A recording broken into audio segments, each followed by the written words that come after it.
자, 이 영상을 접하시는 모든 분들에게 하나님의 은총과 사랑이 가득하시기를 주의 이름으로 축원합니다. 자, 오늘은 사람들이 별로 좋아하지 않았지만 여러분의 영혼에 너무나 중요하고 여러분이 이 땅 가운데 살아가야 될 인생의 방향에 대해서 여러분들에게 하나님의 말씀으로 같이 나누려고 합니다. 자, 오늘 제가 읽을 성경은 갈라디아서 6장 17절입니다. 갈라디아서 6장 17절 제가 읽어보겠습니다. 이후로는 누구든지 나를 괴롭게 하지 말라.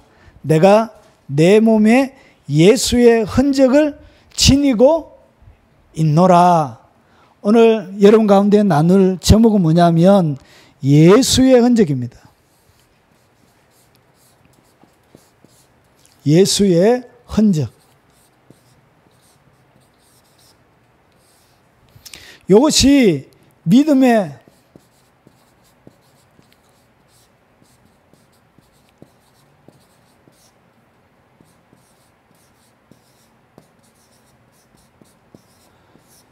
예수의 흔적이 뭐냐면 믿음의 삶을 살아가는 사람들의 이것이 방향입니다. 방향.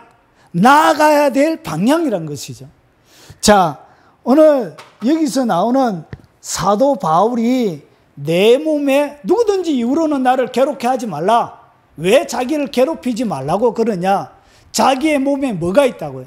예수의 흔적이 있다는 것이죠.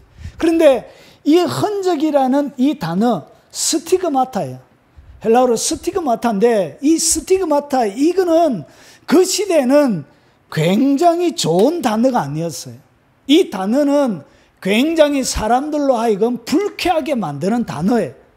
이 단어는 특별히 세 종류의 사람들에게만 사용되어지는 그런 아주 고유한 특별한 단어였습니다. 그래서 이것은 이 흔적을 가지고 있다는 것 자체가 부끄러움의 대상이고 이 흔적을 가지고 있는 사람들 자체가 뭐냐? 여러분, 그 시대에 사람들 중에 아주 낮은 계층의 사람들을 보여주는 거예요. 그런데 이 흔적이라는 이 단어가 매력 있는 단어가 아님에도 불구하고 이상하게 사도 바울은 이 단어를 선택했다는데 집중을 해야 된다는 것이죠. 그래서 오늘 우리가 믿음의 생활을 해 나갈 때 반드시 믿음의 생활을 해 나가는 한 걸음 한 걸음 매일매일 살아가는 이 삶들 가운데 뭐가 있어야 되냐? 여러분의 삶들 가운데 예수의 흔적을 남기는 것이 여러분의 믿음 생활의 최고로 잘한 거예요. 그러니까 이 흔적이 뭐냐면 쉽게 얘기하면 이런 것입니다. 이 흔적은 두 가지를 예수님의 흔적의 정도에 따라 여러분의 인생에 두 가지의 하나님의 보상을 주세요. 그래서 이 흔적은 가지는 것이 보세요. 이 흔적은 여러분이 전쟁터에 나가면 전쟁에는 뭐가 만들어져요? 영웅들이 만들어지죠. 그래서 이 사람들에게 뭘 줘요? 훈장을 주죠. 그런데 이 훈장, 영웅이 되는 이 훈장은 뭐에 따라 결정이 나죠? 그가 당한 고난과 그리고 이 등급은 무엇으로 매겨지죠? 몸에 난 상처를 통하여 몸에 난 흔적, 그러니까 몸에 난 이 상처가 여러분의 등급을 결정해요. 그래서 이 영혼에 나 있는 육체에 나기도 하고 이 흔적이란 것이 단순하게 요거는 두 가지로 납니다. 하나는 여러분의 몸에 나기도 하고 그리고 여러분의 여러분의 영혼에 여러분의 이 흔적이 남아요. 그래서 이 흔적은 두 가지 다 남습니다. 눈에 보이지 육체적인 흔적은 남지 않지만 여러분이 영적으로 그리스도를 위하여 고난을 당하면 어디에다 흔적이 남냐? 영혼의 영역에, 여러분의 영적인 영역에 줄이 쫙쫙 상처가 이렇게 생겨나게 돼요. 그리고 이 흔적의 정도에 따라 뭐가 결정이 되냐면 여러분의 부활의 모습이 결정이 납니다. 그러니까 영혼이 이 땅 가운데 살아가면서 예수의 흔적을 많이 가지면 가질수록 여러분이 부활할 때, 여러분 부활하면 이 부활의 이 모습이 모두 다 부활의 모습이 동일하지 않습니다. 사도 바울이 고린도전서 15장 부활장에 보면 해의 모습으로 부활한 사람이 있고요. 그리고 달의 모습으로 부활하는 사람이 있고요. 그리고 별의 모습으로 부활하는 사람이 있고요. 그리고 이 별과 별의 모습이 달라요. 그리고 하늘에 속한 형체로 부활하는 사람이 있고요. 그리고 땅에 속한 형체로 이렇게 부활하는 사람. 그래서 영광이 완전히 다 달라. 모습이 완전히 다릅니다. 그러면 이 땅 가운데 여러분이 가장 잘 살아가는 것은 뭘 위해서 살아가느냐? 마지막 최종적인 영광의 상태는 부활한 그 모습으로 영원히 살거든요. 부활한 모습이 여러분의 인생의 최종적인 최종 판결이 되어져요. 그래서 영적으로 단순하게 천국에서 상급이 다른 것뿐만 아니에요. 모두 다르냐? 부활한 모습 자체가 완전히 달라요. 그래서 여러분 바울이 어떻게 살았는지, 이 바울이 왜 살았는지, 그리고 오늘 바울이 왜 예수의 흔적을 그렇게 중요하게 얘기하고 있는지 오늘 성경을 통해서 한번 보겠습니다. 어디를 보시냐면 고린도 후서를 한번 보세요. 고린도 후서 12장. 자, 고린도 후서 12장 1절부터 제가 읽어보겠습니다. 무익하나마 내가 부득불 자랑하노니 주의 환상과 계시를 말하리라.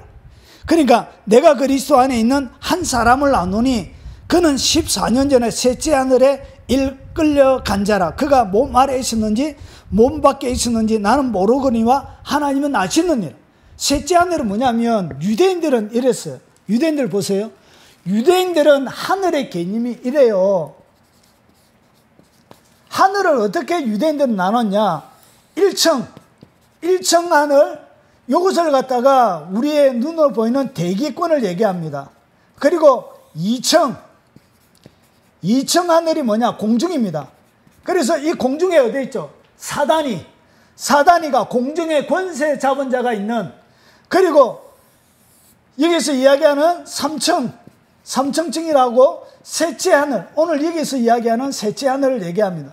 이것은 뭘 얘기하냐? 천국을 얘기하는 거예요. 천국. 그래서 바울이 복음 전도하다가 돌에 맞아서 죽었던 적이 있죠. 돌에 맞아서 버려진 적이 있었습니다.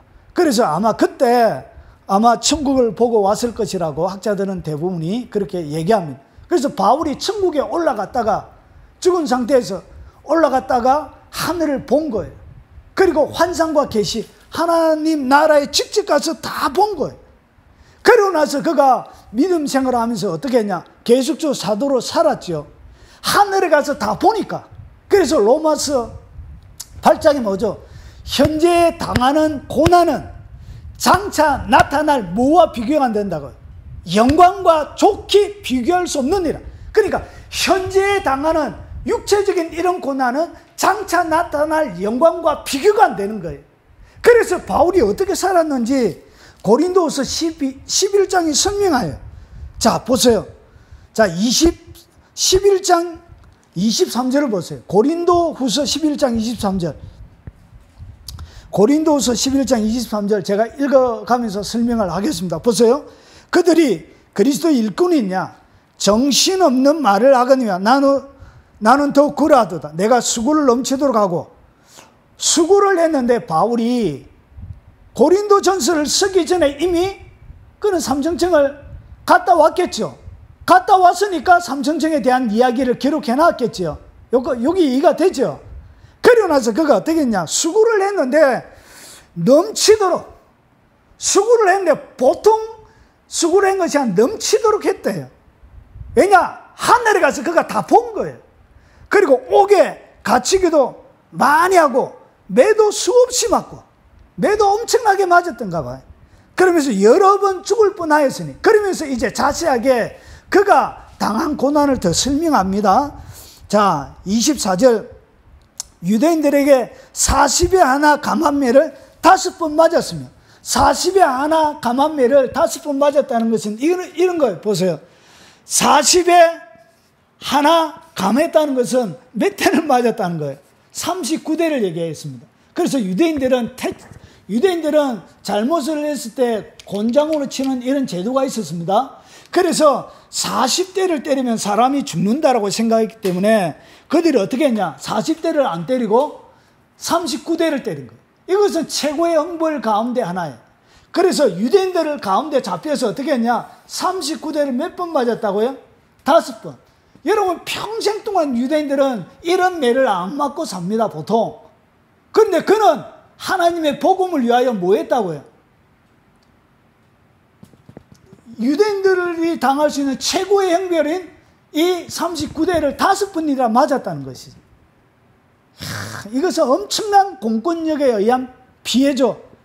나라에서 얼마나 핍박하고 힘들게 해도 그는 굴하지 않고, 율법에 굴하지 않고 어떻게 했냐? 복음의 진리를 위하여 그렇게 선포를 했다는 것이죠. 그리고 25절에 보세요. 3번 태창을 맞고, 태창은 뭐냐면 이런 거예요. 태창을 뭐라고 얘기하냐? 예수님이 십자가에 달리실 때 맞았던 그게 뭐냐? 그걸 태창이라 그래요. 로마인의 형벌을 얘기합니다. 이 태창에는 보통 9가닥에서 12가닥의 채찍이 있습니다. 채찍. 이렇게 채찍이 있는데, 이렇게 채찍에 9가닥에서 12가닥 정도 돼요. 여기에 뭐가 있냐? 동물의 뼈와 납조각, 금속 조각들이 있어요. 그래서 이것을 갖다가 어떻게 했냐? 몸에 때리면 휘 소리를 남기면서 몸에 박혀요. 그러면 뭐하죠? 땡기면 뭐가 땡겨진다고요? 살점이 떨어져요. 이렇게. 단순하게 흔적을 남는 것이 아니고 이것은 몸의 표피를 자르는 거예요. 몸의 껍질을 벗겨내는 그런 태창을 몇 번 받았다고요? 3번. 예수님은 몇 번 받았죠? 1번. 예수님보다 고난을 더 받은 거예요. 여러분, 왜 이렇게 태창을 맞고, 보통 한 대 맞으면 사람들 가고 하는데, 여러분 왜 이렇게 3번을 맞으면서도 이렇게 복음을 전가하죠? 뭐 때문에? 바울이 도대체 무엇을 그가 천국에서 보았기 때문에 이렇게 고난을 당해요? 이 사람은 살려고 살은 것이 아니라 죽으려고 살았던 사람 같아요.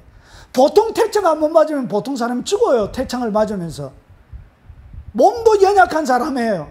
눈도 잘 안 보이는 사람이에요. 키도 작고 왜소한 사람이었어요. 신체적인 특징이 좋지 않는 그런 신체적인 부자연스러움을 가지고 있는, 장애를 가지고 있는 사람이 사도 바울이었어요. 그런데도 그렇게 안 좋은 몸을 가지고 태창을 몇 번 맞았다고요? 예, 3번. 그리고 그 뒤에 보세요. 1번 돌로 맞고, 아마 이 돌로 맞았을 이때 사람은 이 바울이 죽어서 천국에 올라갔을 것이라고 보통 그렇게 추측을 합니다. 그리고 3번 파손하고, 3번 파손한다는 얘기는 뭐냐면 바다 위에서 풍랑이는 바다에서 그 풍랑 가운데서 배가 부서지는 것을 얘기해요. 저는 해군 출신입니다. 해군 출신. 여러분, 세상에 견딜 수 있는, 세상에 당할 수 있는 고통 중 최고의 고통 하나를 꽂으라면 저는 배멀미라고 뽑겠습니다. 여러분, 진짜 힘들어요. 배멀미. 저는 평생 동안 3년 30개월 동안 뭘 찾냐? 배만 탔어요. 배만. 울산 진해에서 배 타고, 울산에서 배 타고, 강원도 동해에서 배를 타고 그렇게 제대를 했습니다. 여러분, 폭풍이는 날도 나가요. 여러분, 바이킹 별거 아니에요. 그걸 하루 종일 탄다고 생각하세요. 바이킹을. 그래. 밥을 제대로 먹을 수가 없어요. 그래서 이 오바이트를 하게 되어지면 창자 속에 있는 노란물까지 오바이트를 다 해요. 그렇게 힘들어요. 보통 힘든 게 아니에요.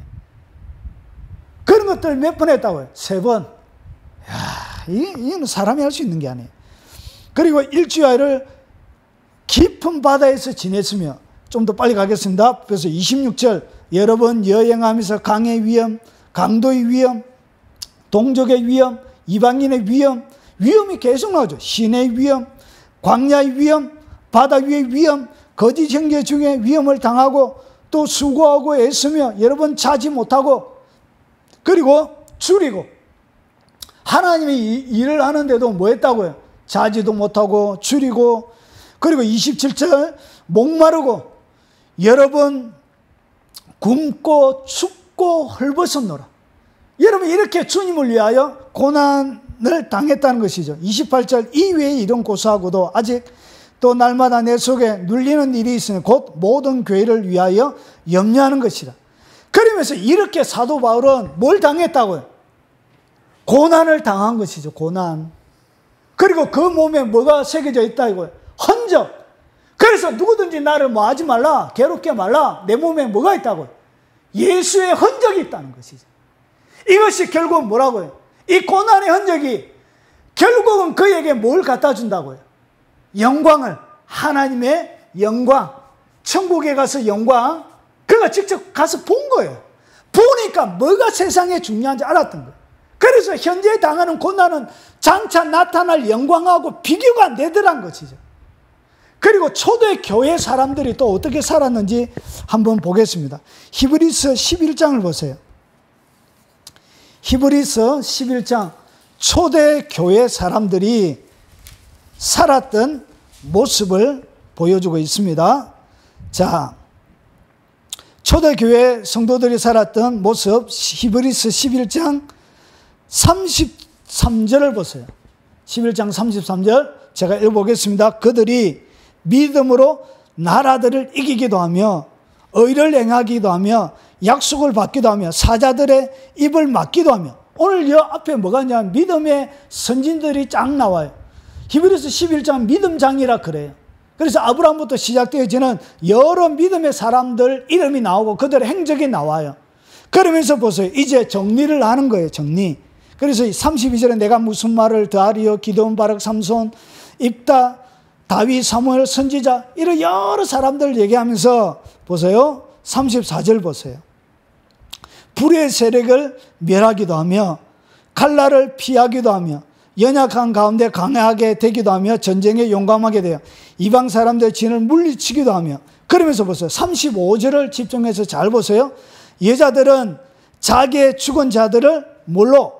부활로 받아들이기도 하며 또 어떤 이들은 더 좋은 부활을 얻고자 하여 심한 고문을 받되 구차히 풀려나기를 원하지 아니하였으며 뭘 받기 위해서? 더 좋은 부활. 그러니까 더 좋은 부활이 있는데 더 좋은 부활을 위하여 그들이 뭘 받았냐? 심한 고문을 받았다는 것이죠. 그러면서 심한 고문의 내용들이 36절부터 나와요. 보세요. 어떤 이들은 조롱당하고 예수 믿는 것 때문에 여러분 예수 믿으면 조롱도 받아야 되죠. 거기 뭐라고? 고난받는 거. 그리고 채찍질, 태창, 그리고 30에 하나 가만, 40에 하나 가만매, 그리고 결박, 옥에 갇히기도 하고 시련을 받았으며 그리고 돌로 치는 것과 톱으로 켜는 것과 이사야가 톱으로 잘려서 죽었습니다. 이렇게. 그리고 시험, 그리고 칼로 죽임을 당하고 그리고 양과 염소의 가죽을 입고 양과 염소의 가죽을 입고 어디에? 로마 콜로세움 거기에서 사자의 밥이 됐죠. 사자의 밥. 그런데 그 시대에 사자의 밥이 되었던 사람들이 사자들이 맹수들이 뭘 먹지 않았냐면 재밌게도 그 초대 교회 박해사를 보면은 얼굴은 안 먹었어요. 얼굴은 이상하게 몸 이런 거는 다 뜯어서 먹었는데 사자들이 얼굴은 남겨놨어요. 그런데 이 얼굴을 치우던 그 로마의 사람들이 기록을 해놨는데 보니까 얼굴이 다 웃으면서 죽었다. 웃으면서. 몸은 사자의 밥이 돼서 없는데 얼굴은 뭐가 가득하더라고요. 웃으면서. 하나님이 특별히 순교의 자리에 있을 때 뭘 준다고요? 하늘의 문을 열어요. 스데반이 죽으려 할 때, 돌에 맞아 죽을 때 뭐가 열렸어요? 하나님의 하늘이 열리고 하나님의 보좌에서 예수님의 벌떡 일어선 것을 스데반이 봤죠. 순교의 자리에는 하늘의 문을 활짝 열어버려요. 주님께서. 그 영혼을 주님이 맞이하기 위하여. 그래서 뭐가 있냐? 몸은 사자의 입으로 들어가고 있잖아요. 그거하고 비교할 수 있는 하늘의 영광으로 그의 얼굴이, 그의 영혼의 상태가 채워져 버리는 거예요. 그래서 모든 죽음을 초월하는 주님을 향한 사랑이 그 가운데 살아나게 되는 거예요. 폭발하게 되는 거예요. 자, 그리고 가족을 잃고 유라하며 궁핍과 환난과 학대를 받았습니다. 그래서 가난하게 되는 것, 못 사는 것, 이런 거 두려워하면 안 돼요. 사도 바울도 춥고 헐벗고 메마르고 굶고 주님을 위하여 그렇게 굶으며 행복한 것이죠.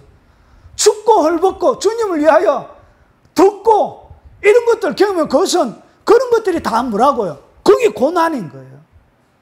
주님을 위하여 궁핍을 당하는 것, 없어서 줄이는 것, 그것도 다 뭐라고요? 그것도 고난이에요. 그게 영광이라는 거예요. 영광. 이게 다 뭐와 연결이 있냐? 부활의 모습하고 연결이 되는. 그래서 더 좋은 부활을 위해서 그들은 뭘 자처했다요? 고난의 현장을 더 찾아간 거예요. 그렇게 살아. 이것이 뭐라고요? 믿음의 삶의 방향입니다. 방향. 믿음의 삶을 살아가는 하나님의 백성들이요, 여러분의 방향을 어디에 잡아야 된다? 그리스도를 위하여 고난을 당하는 거기가 여러분의 믿음의 방향이 되어야 된다는 것이. 그래서 그리스도를 위하여 예수님도 뭐라고요? 사도들이 말하, 그리스도를 위하여 고난을 당하라! 이 명령이에요. 그리스도를 위하여. 이것이 왜 그러냐? 영광과 연관이 되지. 영광으로 끝나는 것이 아니라 뭐와? 부활의 모습하고 결정이 나는 거예요. 그래서 사도 바울들이, 초대교회 사람들이 그렇게 핍박을 당하면서 살아갔던 것이죠. 그래서 보세요. 38절. 이런 사람들은 세상에 감당치 못하느니라. 그들이 어디에 사느냐? 광야. 여러분, 좋은 아파트에 살지 못하고 어디에? 그 시대에 로마의 사람들도 있었어요. 로마의 주권을 가지고 있는 최고의 사람들도 있었는데 어떻게 했냐? 예수 믿는 것 때문에 재산을 다 압류당하는 거예요. 도망가서 숨어서 살 수밖에 없었던 거예요. 그래서 그들이 어디에 살았냐? 광야. 여러분, 못 살아도 척박한 곳에 주님을 위하여 그 공간에 머물러 있다는 그것은 행복이란 것이죠. 뭐 때문에? 뭐와 연결이 있다고요? 그것은 고난이에요. 그것은 영광과 부활의 모습하고 연관이 있거든요. 그래서 주님이 믿음을 지키기 위하여 그들이 광야 갔던 거예요. 산에서. 그리고 동굴, 토굴은 뭐 하는 거예요? 실제로 땅을 파서 살아가는 그걸 토굴이라 그래요. 그런 데서 살아간 거예요. 여러분 믿습니까? 초대교회 사람들이 이렇게 살아간 거예요. 이렇게. 그리스도를 위하여 고난당하는 것이 그들의 믿음의 삶의 방향이었던 방향. 왜냐? 사도 바울이 천국에 올라가서 본 거예요. 자기가 다 본 거예요. 이게. 이야, 이게 그냥 미쳤다고 바울처럼 이렇게 살아요. 여러분, 태창 한 대만 맞아봐요. 빼빼한 사람들은, 이 지방기가 많이 있는 사람과 빼빼한 사람들은 달라요. 이걸 태창을 맞으면 뼈가 으스러져요. 뼈가 겁이 가요. 한 대만 맞아도 사람이 열반 죽어요. 한 대만 때리나요? 아니에요. 등이 너덜너덜할 때까지 때려요. 온몸을 그렇게 때려요. 근데 그것을 한 번 맞아본 사람이 다시 그 태창을 맞을 수 있습니까? 못 맞아요. 이거는 사람이 맞을 수 있는 매가 아니에요. 그런데 뭐 안더라고요? 맞더란 것이. 뭘 봤기 때문에? 영광을 본 거예요. 영광. 바울이 기록했죠. 바울이 뭘 기록했다고요? 히브리서도 바울이 기록한 거예요. 바울이 뭘 봤다고요? 부활을 본 거예요. 부활. 고린도전서도 누가 기록했죠? 바울이. 어떻게 부활하는지를 그가 본 거예요. 부활의 모습을, 예수님이 재림하여서 부활할 것을 그가 눈으로 직접 본 거예요. 본 거. 하나님의 초자연적인 방법을 통하여서 부활이 어떻게 되어지고 부활할 때 사람의 모습이 어떻게 되는지를 그가 다 보여버린 거예요. 그러면서 그것을 성령을 통해 기록한 거예요. 그래서 히브리서에도 더 좋은 부활이라 일어난 거예요. 그래서 더 좋은 부활은 뭐와 연결이 된다고? 고난과 연결이 되는 거예요. 자, 그러면 이 흔적을 남기는 세 종류의 사람이 있다고 제가 말씀을 드렸습니다. 자, 그러면 여러분 가운데 이 땅에 믿음의 삶의 최고의 방향은 뭐냐면 고난당하기 위해서 사세요. 여러분 예수 믿고 잘 먹고 잘 살고 축복받기 위해서, 여러분 그것은 하나님의 영광을 모르는 사람들이에요. 여러분 이 땅 가운데 여러분이 누린 것은 다 없어져요. 다 없어져. 뭐만 남는다고요? 그리스도를 위하여 수고한 흔적만 남는 거예요. 육체적으로 잘 누리고 부자로서 편안하게 살고 이런 거 없어져요. 아무것도 안 해. 그거는 여러분이 예수 믿고 있어, 예수 믿으면서 그 복에만 여러분이 초점을 맞췄다면 믿음의 방향을 잘못 잡고 있는 거예요. 자, 그러면 이 흔적을 남기는 그 시대의 스티그마타, 흔적을 표시하는 사람의 종류에는 세 종류가 있었습니다. 첫 번째는 애모자예요. 애모자. 애모자는 뭐냐면 이런 거예요. 누군가를 지독하게 사랑하면, 여러분 이 구약의 율법에도 이런 것이 있었습니다. 여러분 팔려서 되는 종이 있고 자원하는 종이 있었습니다. 자원하는 종. 내가 당신에게 종이 되고 싶습니다. 그렇게 할 때 뭐 하죠? 그 종을 데리러 가다가 문설주에 갖다 대놓고 길을 어떻게 뚫어버리죠. 그래서 그것은 자원하는 종신종이 되어져요. 스스로. 그러면 이 시대에 서로 사랑하는 사람끼리, 사랑하는 이 애모자라는 것은 뭐냐면 사랑하는 사람끼리. 그래서 사랑하는 사람끼리 몸에다가 뭘 생겨요? 흔적을 생긴 거예요. 스티그마타. 지금으로 이야기하면 문신 같은 것이죠. 그런 것들 생기는 거예요. 그래서 날개를 생기면 한쪽에 날개 생기고 또 다른 사람에게 뭐 똑같은 반대편의 날개를 생기면서 둘이 뭐 하는 거예요? 서로 사랑하는 것을 표시하는 거예요. 그래서 누구에게 이 스티그마타를 했냐? 서로 죽고 못 사는 그 사람에게 똑같은 흔적을 이렇게 남긴 거예요. 그래서 이 스티그마타, 이 흔적은 좋은 것은 아니지만 서로 사랑하는 두 사람의 사랑의 정표로 이런 것을 했던 거예요. 이거 이해가 되죠? 그러면 예수의 흔적을 가졌다는 얘기는 사도 바울이 세 종류의 사람들에게 흔적을 남긴다는 것을 사도 바울이 알았을까요? 몰랐을까요? 알았지요. 그러면서 한 단어를 딱 선택하면서 그 후대 사람들에게 이 흔적을 딱 남기라고 얘기하면서 그것을 설명해 주고 있는 거예요. 그래서 예수님을 뭐 하는 사람이 되라고요? 예수님을 뜨겁게 사랑하는 자가 되라는 것이죠.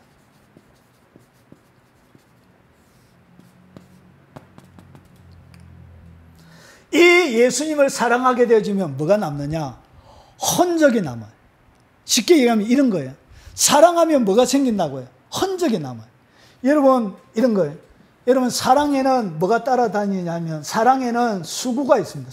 누군가를 사랑하려고 하면 뭐 하죠? 수고를 하죠. 수고를 하면 힘이 든 것이 있잖아요. 그래서 사랑은 오래 참고 시기하지 않으며 그리고 성내지 아니하고 그러면서 사랑에 여러 가지 것들이 나오는 수고하고 애쓰면서 하면서 뭘 참는 거예요? 수고한다는 것은 여 뒤에 뭐가 따라오냐? 상처가 생겨요. 상처. 내가 누군가를 지독실히 사랑했는데 이 사람이 뭐 하죠? 배신을 땡기는 거예요. 배신을 땡기고 나에게 외면을 하는 거예요. 그때 내가 뭐 하는 거예요? 그래도 참아주고 인내하는 거예요. 그런 게 사랑이잖아. 그러면서 그 상처, 그 배신의 상처, 그리고 그를 더 섬기면서 사랑하게 되어질 때 뭐가 남아요? 여러 가지 배신의 상처들이 영혼 속에 각인이 되는 거예요. 그래서 이 땅 가운데 사랑을 많이 하면 많이 할수록 영혼에 뭐가 생긴다고요? 흔적이 남는 거예요. 흔적이. 그래서 사랑은 없어지지 않고 영원토록 남게 되어지는 거예요. 그래서 이 세상에 몸으로 했던 것은 다 없어지는데 믿음과 소망과 사랑은 영원토록 없어지지 않고 그 중에 제일은 사랑이고, 그래 이것은 없어지는 게 아니에요. 지금 내가 사랑하면서 했던 것, 믿음으로 행한 것, 소망으로 행한 모든 것은 어디에 남는다고요? 여러분의 몸에 흔적으로 다 남아. 그래서 여러분 몸에 각인이 되는 거예요.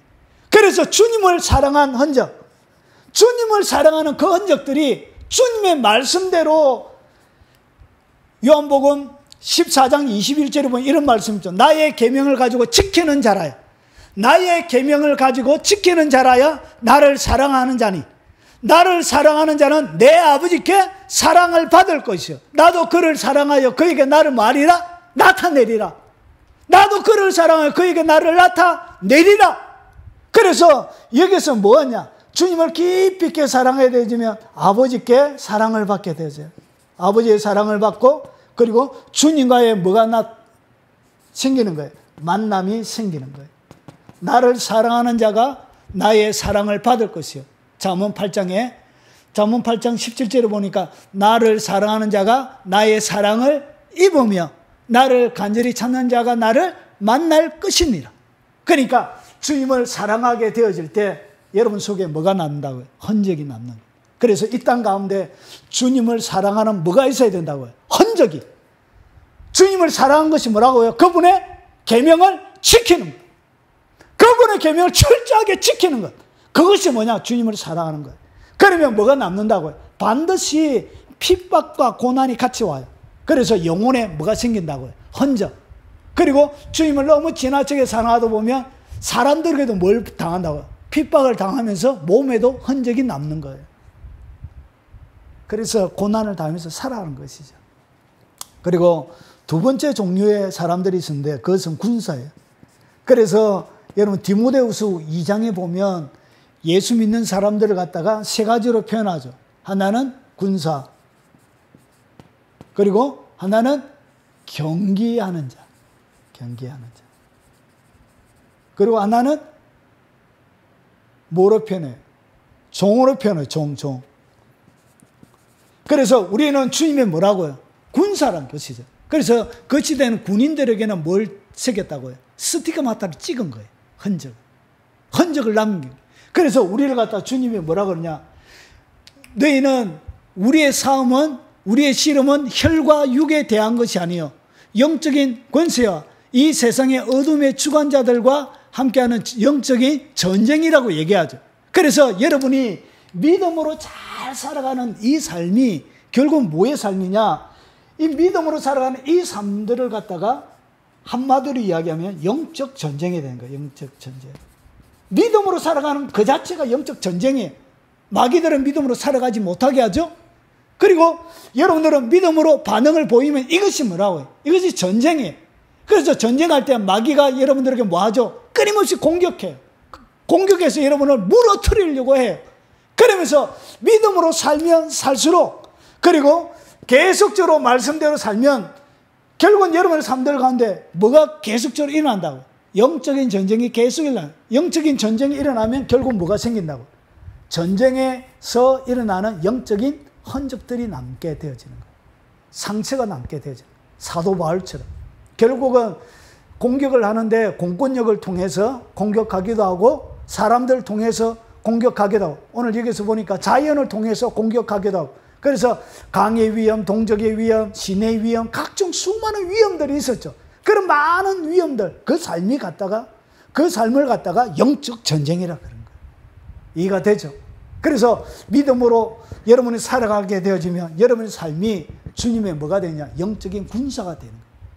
그래서 이 영적인 군사의 삶, 이 살아가는 이 삶 속에 뭐가 일어난다고? 결국은 군인들은 뭘